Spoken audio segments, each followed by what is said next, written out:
Hello, welcome to my YouTube channel. आज हमारा ये important question of anatomy and physiology GNM first year के कुछ इम्पोर्टेंट क्वेश्चन है जो मेनली आते ही आते हैं।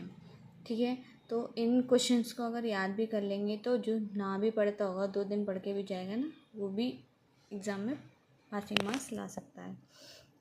तो पहला क्वेश्चन है हमारा, ड्रॉ एंड लेवल the diagram of heart and describe the structure of heart and explain the pulmonary circulation.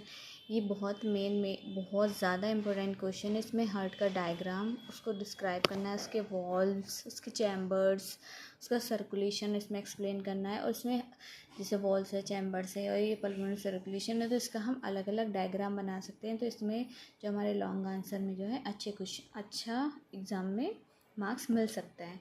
Second question हमारा डायग्राम है, हमें स्किन का डायग्राम बनाना है अलग अलग लेयर्स के हिसाब से, और स्ट्रक्चर बताना है उसका कैसा है और उसके फंक्शंस बताने हैं, स्किन के क्या क्या फंक्शंस होते हैं। Describe structure of nephron with the formation of urine.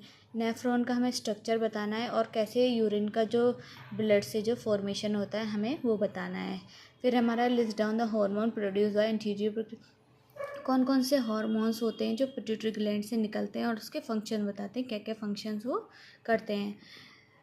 फिर है डिस्क्राइब द रेस्पिरेटरी सिस्टम। हमें रेस्पिरेटरी सिस्टम के बारे में बताना है, इसके कैरेक्टरिस्टिक की नॉर्मल और एबनॉर्मल रेस्पिरेटरी सिस्टम कैसे होता है, उसका डायग्राम भी हम बना देंगे। ड्रॉ अ वेल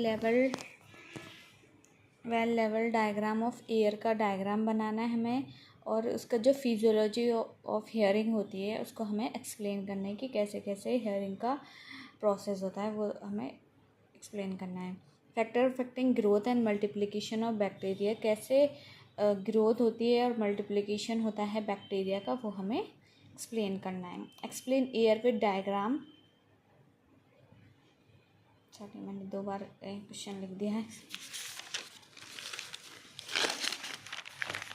फिर है हमारा explain the structure of cell and लेवल द डायग्राम ऑफ सेल्स का हमें स्ट्रक्चर और लेवल बताना है। फिर हमें स्टेरिलाइजेशन बताना है, ये भी क्वेश्चन इंपॉर्टेंट है। ये स्टेरिलाइजेशन मेथड आ जाता है, इसमें अलग अलग टाइप के मेथड्स होते हैं तो वो हमें लिखने हैं। शॉर्ट्स आंसर में न्यूरॉन है, सिनोवियल जॉइंट है, मेंस्ट्रुअल साइकिल है, न्यूरॉन्स भी आ जाता है। मेन सिनोवियल जॉइंट सबसे इम्पॉर्टेंट है, menstrual cycle, function of kidney, CSF, spinal fluid कैसे कैसे इसका प्रोसेस होता है, तो ये बताना है। फैक्ट कितने 12 फैक्टर्स होते हैं ब्लड क्लॉटिंग के, तो ये इसके क्या क्या नाम होते हैं वो बताने हैं। ट्रैकिया में हमें उसका डायग्राम बना देना है और उसका जो ट्रैकिया के बारे में लिख के एक्सप्लेन करके उसके फंक्शंस लिख देने हैं, काफ़ी है। गैस एक्सचेंज कैसे होती है लंग्स के अंदर, वो हमें एक्सप्लेन करनी है, और जो लंग्स के हमें डायग्राम बना देना है। पुल्मोनरी सर्कुलेशन का लेवल, ड्रॉ एंड लेवल द सेल का डायग्राम बना के और उसके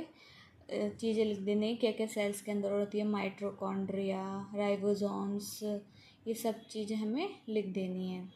ये क्वेश्चन है फीमेल रिप्रोडक्टिव, कभी कभी मेल भी आ जाता है लेकिन मेनली जो है फीमेल रिप्रोडक्टिव सिस्टम आता है, तो इसको भी लर्न करके चले जाना।